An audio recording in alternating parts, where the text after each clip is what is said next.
Welcome back guys. अपनी पिछली video में हम लोगों ने एक सिंपल सा प्रोग्राम लिखा था C++ का, और उसी के साथ साथ हम लोगों ने देखा था कि C++ हम लोगों को क्यों सीखनी चाहिए। एक इंट्रोडक्शन हमने इस बात का भी लिया था कि ये कोर्स कैसे चलने वाला है। आज मैं जल्दी से यहाँ पे रिकैप पॉइंट लिख देता हूँ और उसके बाद हम लोग देखेंगे कि हमारा क्या स्ट्रक्चर है C++ के प्रोग्राम का। तो सबसे पहले जो मैंने आप लोगों को बताया था कि C++ लैंग्वेज जो है वो 1979 में बेजान स्ट्रॉफ ने बनाई थी, और उसी के साथ साथ इसको एक्सटेंशन ऑफ सी लैंग्वेज के तौर पर बनाया गया था। तो यहाँ पर सवाल उठता है कि इस कोर्स को देखने के लिए हम लोगों को सी लैंग्वेज आना जरूरी है? तो ये बिल्कुल भी नहीं, क्योंकि मैं इस कोर्स को एकदम बिगिनर के लिए बना रहा हूँ, स्टेप बाय स्टेप। C++ आप लोग एज ए स्टार्टिंग पॉइंट देखें तो जिन लोगों को सी लैंग्वेज आती भी है वो लोग भी यहाँ से पिकअप कर सकते हैं, नो प्रॉब्लम एट ऑल। और उसी के साथ साथ हम लोगों ने देखा था कि ये जो C++ लैंग्वेज है हमारी,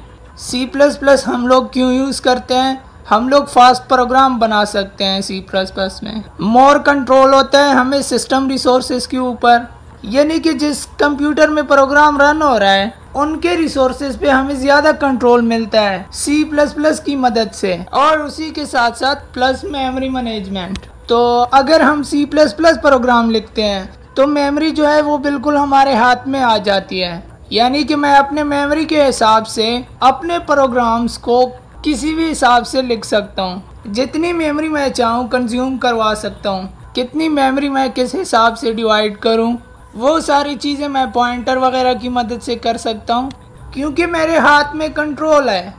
लेकिन इसका बिल्कुल भी ये मतलब नहीं है कि अगर आपका 4 GB रैम है तो C++ का यूज़ करके आपका 8 GB बन जाएगा। ऐसा बिल्कुल भी नहीं है, क्योंकि ये कोई जादू तो नहीं है।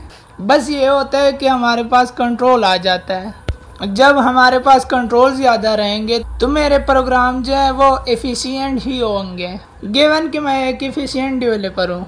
तो यहाँ पर हम लोग उन चीज़ों को देखेंगे आगे, और इसी के साथ साथ हमें मिलती है हाई परफॉर्मेंस। और उसी के साथ मैं आप लोगों को बताना चाहता हूँ कि C++ के जो मेजर अपडेट्स हैं वो 3 हैं। एक है 2011 में आने वाली C++11, फिर है 2014 में आने वाली C++14, और उसके साथ 2017 में आने वाली, इसको कहते हैं C++17। आप लोगों को इन तीनों की फिक्र करने की कोई ज़रूरत नहीं, क्योंकि बेसिक जो है वो एकदम सेम रहने वाले हैं। तो इसलिए बिल्कुल भी इनके बारे में फिक्र ना करें। लेकिन जानना बहुत ज़रूरी है कि जो मेजर अपडेट्स थे या मेजर चेंजेस थे C++ में वो कब किए गए थे। वो 2011 में किए गए थे, 2014 में किए गए थे और 2017 में किए गए थे। अब मैं आप लोगों को बताऊंगा कि बेसिक स्ट्रक्चर जो है C++ प्रोग्राम का वो किस तरह दिखाई देता है और किस लाइन का क्या मतलब होता है हमारे C++ प्रोग्राम में। तो यहाँ पर सबसे पहले मैं लिखूंगा #include iStream। अब आप लोग कहोगे कि इसको तो पिछली वीडियो में भी लिखवाया था, लेकिन ये है क्या? मैं आप लोगों को इसी वीडियो में समझाने वाला हूँ।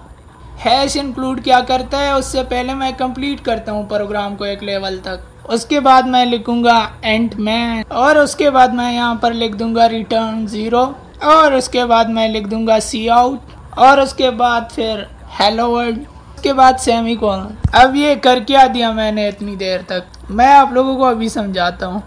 सबसे पहले तो मैंने यहाँ पर लिखा #include iStream। अब ये लाइन क्या करती है, मैं आप लोगों को एक एक लाइन का मतलब समझाता हूँ, क्योंकि एक एक लाइन का मतलब समझना भी ज़रूरी है। अब ये लाइन क्या बताती है? ये लाइन बताती है कि iStream नेम का फाइल हमारे साथ ऑलरेडी मौजूद है। उसमें जो जो भी इम्पोर्टेंट चीज़ें हैं उसको इस प्रोग्राम में यूज़ करने के लिए रेडी करो। इसको कहते हैं हेडर फाइल्स। ये नहीं है कि सिर्फ एक ही हेडर फाइल्स है, हम लोग और भी हेडर फाइल्स इंक्लूड करेंगे जो कि हमारे प्रोग्राम की फंक्शनैलिटी को बढ़ाती है। ठीक है, ये हमारे प्रोग्राम के फंक्शनैलिटी को एनहांस करती है। इसका सिंटैक्स इस तरह होता है कि हैश लिखो, इंक्लूड लिखो, और इस तरह एंगुलर ब्रैकेट के अंदर हेडर फाइल्स का नाम लिखो। तो ये क्या करेगी, हमारे प्रोग्राम के फंक्शनैलिटी को बढ़ाने में मदद करेगी। इसको कहते हैं हेडर फाइल्स, और इस प्रोग्राम में मैंने सिर्फ iStream नाम का हेडर फाइल्स इंक्लूड किया है। अब iStream का क्या काम है इस प्रोग्राम। हर एक हेडर फाइल का कोई ना कोई काम जरूर होगा। अगर काम ही नहीं होगा तो मैं उसको क्यों इंक्लूड करूंगा अपने प्रोग्राम में। मीन्स कि मैं किसी फालतू चीज को अपने प्रोग्राम में क्यों इंक्लूड करूंगा। अभी जो iStream मैंने इंक्लूड किया है तो इसका कुछ ना कुछ काम तो होगा। तो यहाँ पर मैं बताता हूँ कि iStream का क्या काम। ये हमें इनपुट और आउटपुट करने में मदद देती है। IO का मतलब होता है इनपुट आउटपुट। इनपुट लेने में और आउटपुट देने में। जैसे कि अगर मैं कुछ प्रिंट करना चाहता हूँ स्क्रीन पर तो मैं इसका cout फंक्शन इस्तेमाल कर सकता हूँ। और भी इसके बहुत सारे यूजेज हैं और बहुत सारे फंक्शन है इसके अंदर। तो अभी हम लोग सबर करेंगे। इस प्रोग्राम में हम लोग सिर्फ cout को देखेंगे और C++ जो है वो ब्लैंक लाइन्स जो है वो इग्नोर करते हैं। और उसके बाद मैंने यहाँ पर लिखा है एंड। अब एंड का क्या मतलब है। एंड का मतलब होता है इंटीजर। और ये मेन क्या है। मेन है एक फंक्शन। अब मैं आप लोगों को यहाँ पर एक दूसरे तरीके से समझाऊंगा और ऐसे तरीके से समझाऊंगा कि अगर सुन लिया आप लोगों ने तो क्लियर हो जाएगी ये चीज। अब गौर से देखना मेरी बात को। सपोज करो कि आप एक रेस्टोरेंट चलाते हैं। मीन्स आपका एक रेस्टोरेंट है और इसमें आप सब्जी बेचते हो, पिज्जा बेचते हो, बर्गर बेचते हो, मतलब सब कुछ बेचते हो। अब आपके पास ऑर्डर आता है तो कोई भी ऑर्डर आता है उस ऑर्डर को प्रोसेस करने के लिए काम दोगे किसी को। आप तो करेंगे नहीं ये सारे काम के एम्प्लॉइज करेंगे। आप तो मालिक हो। आप क्या करोगे अपने एम्प्लॉय को। जैसे मान लो कि ये सोहेल नाम का एक एम्प्लॉय है और भी हमारे प्यारे प्यारे एम्प्लॉय हैं जो कि अलग अलग काम करते हैं। कोई सफाई करता है, कोई रोटी बनाता है, कोई क्या करता है, कोई क्या करता है। अब आपके पास जब भी ऑर्डर आता है तो आप सोहेल से कहोगे काम करो। यानी किसी ने कहा है कि रोटी और सब्जी बना के दो। अब सोहेल क्या करेगा। आपने तो सोहेल को कह दिया कि किसी का ऑर्डर आया है कि 2 रोटी और सब्जी बना के दे दो। तो सोहेल क्या करेगा। वो भी अब आगे दूसरे लोगों को काम देगा कि रोटी बनाने वाला रोटी बनाए और सब्जी बनाने वाला सब्जी बनाए। हो सकता है ये भी आगे एम्प्लॉइज को काम दे कि आटा गूंद लो। तो यहाँ पर जो काम है वो बढ़ता चला जा रहा है। सबसे पहले जो एंट्री पॉइंट था वो सोहेल था जिसने ऑर्डर लेके इन दोनों को दिया। फिर उसके बाद जैसे रोटी बनाने के लिए आटा गूंदनी पड़ती है तो आटा बनाने वाले को ऑर्डर दे दिया गया। और उसके बाद ये सब्जी बनाने वाला तो उसी के साथ सब्जी वाला आगे सब्जी काटने वाले को काम देगा कि सब्जी काट लो। अब यहाँ पर एंट्री पॉइंट क्या। एंट्री पॉइंट था सोहेल। उसी तरह हमारे C++ प्रोग्राम में एंट्री पॉइंट जो होता है वो मेन फंक्शन होता है। तो ये मेन कौन सा फंक्शन है। मेन वो फंक्शन है जो कि एंट्री पॉइंट है अगर C++ के नजरिए से देखा जाए तो। मीन्स के कहीं से तो प्रोग्राम स्टार्ट ही करना होगा ना। तो हमारा C++ प्रोग्राम जो है वो स्टार्ट होता है मेन से। अब हमारा जो ऑपरेटिंग सिस्टम है जो हमारे प्रोग्राम को रन कर रहा है और मेन हमारे ऑपरेटिंग सिस्टम को क्या देगा। जो हमारे प्रोग्राम को रन कर रहा है उसको इंटीजर वैल्यू ही मिलेगी। तो यहाँ तक ये बता दिया। वो जब सोहेल से कहता है कि 2 रोटी और 1 सब्जी का ऑर्डर है। यहाँ पर ये जो आप हैं आप जब सोहेल से कहते हैं कि सोहेल 2 रोटी और 1 सब्जी का ऑर्डर है इसको प्रोसेस करो। आप जब सोहेल से कहते हैं कि 2 रोटी और 1 सब्जी का ऑर्डर है इसको प्रोसेस करो तो आप सोहेल से क्या एक्सपेक्ट करेंगे। सोहेल से आप ये एक्सपेक्ट करेंगे कि सोहेल आपको 2 रोटी और 1 सब्जी प्लेट में लाके दें। ये ऑर्डर आपने दिया। अब आपने ऑर्डर दे दिया। अब आपको कोई वो नहीं है कि नीचे क्या होगा इसके ऊपर। तो आपने तो ऑर्डर दे दिया। आप तो बस वही एक्सपेक्ट करेंगे कि मुझे तो मिलेगा 2 रोटियां और सब्जी। इसी तरह हमारा जो यहाँ पर बेसिक स्ट्रक्चर है इसी C++ प्रोग्राम का। तो यहाँ पर ये जो एंड मेन है यहाँ पर एंट्री पॉइंट हो। ये हमारा एंट्री पॉइंट है। यहाँ पर एंट्री होगी हमारे प्रोग्राम की। मेन वो फंक्शन है जहाँ पर हमारे प्रोग्राम की एंट्री होगी। और इसके अंदर बहुत सारे फंक्शन हो सकते हैं जैसे कि यहाँ पर मैंने लिखा हुआ है cout। जैसे मैं यहाँ पर लिख सकता हूँ func1 func2। तो ये इस तरह एक के बाद एक कॉल होता जाएगा। अब मेन के अंदर जाती ये फंक्शन कॉल होगा। हो सकता है उस फंक्शन के अंदर भी और सारे फंक्शन हो और उस फंक्शन के भी अंदर और सारे फंक्शन हो। फिर वो जितने भी काम है इस फंक्शन के अंदर वो सारे काम कर करके वो सारे मेन को रिटर्न कर देगा। तो ये फंक्शन जो है ये इस तरह से काम करते हैं। जिस तरह ये रेस्टोरेंट की चेन काम कर रही है, उसी तरह ये फंक्शन का जो चेन है ये भी इसी तरह का काम करता है। आई होप कि ये एनोलॉजी आप लोगों को समझ में आ गई होगी। यहाँ पर बहुत सारा टाइम जो है हमने स्पेंड कर दिया एंडमैन पर, और ये बहुत जरूरी भी था हमको ये टाइम स्पेंड करना। एंडमैन ठीक है, इसके अंदर बहुत सारे फंक्शन हो सकते हैं, ये तो मैंने सिर्फ एक ही फंक्शन लिखा। चलो अभी के लिए हम इसे हटा देते हैं प्रोग्राम को सिंपल रखने के लिए।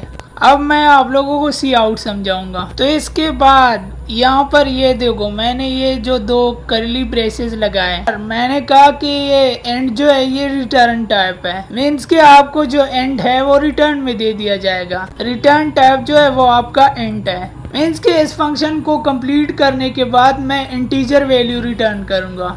इस बात का मतलब सिर्फ ये है। और मेन का क्या है, मेन जो है मेन इस फंक्शन का नाम है। मेन ही होना चाहिए, इसके अलावा और कोई नाम नहीं होना चाहिए, मेन ही होगा। मेन का मतलब कि ये एंट्री पॉइंट है, तो ये मेन नाम जो है ये बहुत इंपॉर्टेंट है यहाँ पर। तो ये मेन ही होगा और कुछ नहीं होगा। और उसके बाद फिर ये जो है ओपन क्लोज पैरेंथेसिस ये बताते हैं इस बात को कि ये एक फंक्शन है। उसके बाद ये करली ब्रेसेस है, ये फंक्शन बॉडी स्टार्ट होती है यहाँ से। मीन्स यहाँ से बॉडी स्टार्ट हुई और यहाँ से एंड हुई। मतलब मेन फंक्शन के अंदर जितनी भी चीजें रहेंगी वो इन 2 करली ब्रेसेस के अंदर ही रहेगी। और यहाँ पर मैं इस तरह सीधा रिटर्न 0 करके भी लिख सकता था, इस तरह भी लिखा जा सकता है।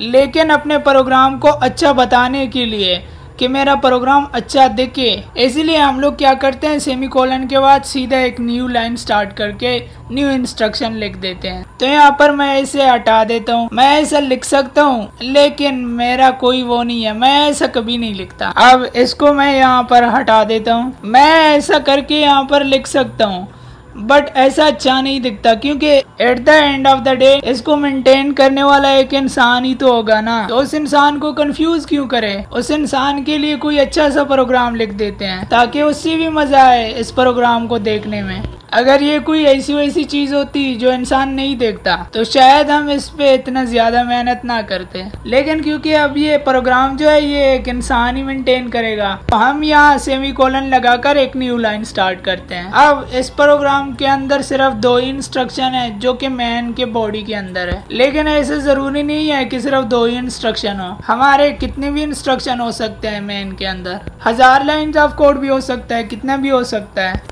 एक सिंपल सा स्ट्रक्चर बताने के लिए मैंने 2 लाइन्स ऑफ कोड बताया है, जो कि मेन के अंदर सिर्फ 2 ही लाइन्स हैं। ठीक है, ये वाली जो लाइन है ये कह रही है कि सी आउट नाम का एक फंक्शन है। तो ये सी आउट जो है मैंने जो हेडर फाइल इंक्लूड किया है आई स्ट्रीम नाम का, इसमें एक फंक्शन डिफाइन है जो कि स्टैंडर्ड नेम स्पेस में है। अगर आप यहाँ पर नहीं लिखना चाहते तो यहाँ पर आप सीधा भी लिख सकते हैं std plus scope resolution operator, फिर सी आउट फंक्शन का यूज करके आप जो कुछ भी प्रिंट कराना चाहते हो या जो कुछ भी कराना चाहते हो आप करा सकते। बट आप लोग ऐसा बिल्कुल भी ना करना, क्योंकि एक अच्छी प्रैक्टिस नहीं है। आप लोग यूजिंग नेम स्पेस std यहाँ पर सीधा डायरेक्टली लिख देना। अब इसका क्या मतलब है, इसका मतलब है कि std के अंदर जितनी भी फंक्शंस हैं उनके लिए ये std प्लस ये स्कोप रेजोल्यूशन लिखने की जरूरत नहीं है, आप सीधा ही फंक्शन लिखें, सी आउट सी में हमारा काम चल जाएगा। अगर हम std यहाँ पर ना भी लिखे तो हमारा सी आउट सी भी काम चल जाएगा। तो अभी हम इन चीजों के बारे में आगे देखेंगे, अभी मैं इन चीजों के बारे में इतना ज्यादा ब्रेक डाउन नहीं करना चाहता। सिंपल सी बात है, यहाँ पर यूजिंग नेम स्पेस std लिखना है तो सी आउट यूज करो। अगर तुम using name space std use ना करते हो तो फिर std plus scope resolution operator के साथ सी आउट का यूज करो। और सी आउट के बाद ये हमारा सिंटैक्स है हेलो वर्ल्ड को प्रिंट करने का। ये डबल कोट्स हैं, डबल कोट्स के अंदर जितनी भी चीजें हमने डाली हो, जो भी चीज हमने डाली हो वो स्ट्रिंग कहलाती है। तो डबल कोट के अंदर मैंने इसको डाला, मतलब ये एक स्ट्रिंग है। तो सी आउट के बाद मैंने 2 एंगुलर ब्रैकेट लगाए, उसके बाद मैंने डबल कोट्स लगाए, उसके बाद मैंने हेलो वर्ल्ड लिख दिया। तो यहाँ पर मैं अपने प्रोग्राम के थ्रू कंप्यूटर से कह रहा हूँ कि ये जो हेलो वर्ल्ड है ये स्क्रीन पर प्रिंट करो। और जैसे ही तुम ये काम कर दो तो मैन की जो वैल्यू थी उसको 0 कर दो, यानी कि 0 रिटर्न कर लो। अब 0 रिटर्न वैल्यू का मतलब होता है सक्सेसफुल टर्मिनेशन प्रोग्राम का, यानी कि जो प्रोग्राम था जो कि ऑपरेटिंग सिस्टम ने कॉल किया था उसको हम एक 0 वैल्यू भेज दे रहे हैं। तो ये 0 वैल्यू जो है ये हमने अपने ऑपरेटिंग सिस्टम को भेज दी। तो आई होप कि आप लोगों को समझ में आ गई होगी ये चीज और ये प्रोग्राम आप लोगों को समझ में आया हो। आई होप कि आप लोगों को क्लियर हो गया होगा कि आई स्ट्रीम क्या होता है, मैन क्या होता है, सी आउट क्या होता है, रिटर्न क्या होता है। ज्यादा समझने की जरूरत नहीं है, ज्यादा क्लियर होने की जरूरत अभी है नहीं। बस ऊपर से जो स्ट्रक्चर था मैं चाहता हूँ कि वो आप लोगों को समझ में आया हो। और उसके बाद ये CN भी एक फंक्शन होता है, उसको भी हम देखेंगे। और ये आई स्ट्रीम जो है हेडर फाइल, अब इस फंक्शन में हमने हेडर फाइल का यूज किया, आई स्ट्रीम का नेम स्पेस std यूज की, उसके बाद एंड मैन यूज किया, उसके बाद सी आउट यूज किया, रिटर्न 0 दे दिया और उसके बाद ये कर्ली ब्रेस। तो इन 2 कर्ली ब्रेसेस के अंदर जो कुछ भी होगा वो हमारी फंक्शन की बॉडी कहलाएगी। प्रोग्राम का एक बेसिक स्ट्रक्चर था। तो अब जैसे आप लोगों को मैंने पिछली वीडियो में बताया था कि आप लोग इस प्रोग्राम को चाहे नोटपैड में लिख लो, चाहे वर्डपैड में लिख लो या VS कोड में लिख लो, रन ये होने वाला है। अगर मैं इसको VS कोड में लिख या कोई और अच्छी सी आईडी हो VS कोड की तरह या VS कोड में लिख लो, रन ये होने वाली है। लेकिन अगर मैं VS कोड या एक अच्छी आईडी में लिख लूं तो मैं एक ऐसी आईडी में लिखूंगा जो कि मुझे सजेशन देती है। जैसे ही मैं टाइप करता हूँ एंड मैन, वो मुझे सजेस्ट करे और मैं उसके बाद एंटर मारता हूँ तो ये पूरी टेम्पलेट आ जाती है। अपने आसानी को ज्यादा करने के लिए मैं VS कोड का इस्तेमाल करूंगा। लेकिन क्या मुझे VS कोड इस्तेमाल करने की जरूरत है? बिल्कुल भी नहीं।